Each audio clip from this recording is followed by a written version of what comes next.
ஒரு காட்டுக்குள்ள ஒரு பெரிய கரடி இருந்துச்சு. அந்த கரடி ரொம்ப சோம்பேறியா இருந்துச்சு. எப்ப பார்த்தாலும் சாப்பிட்டுட்டு தூங்குறதே வேலையா இருந்துச்சு.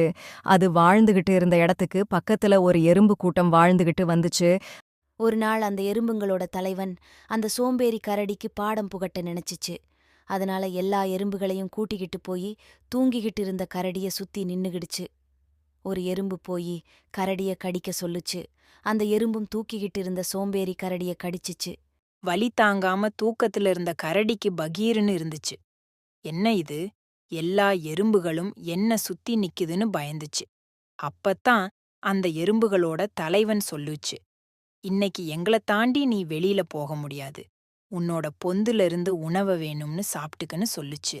ஆனா உணவு எதையும் சேர்த்து வைக்காத கரடிக்கு எதுவுமே அதோட பொந்துல இல்ல. எவ்வளவு கெஞ்சிக்கும் எறும்புகள் கரடிக்கு வழிவிடல.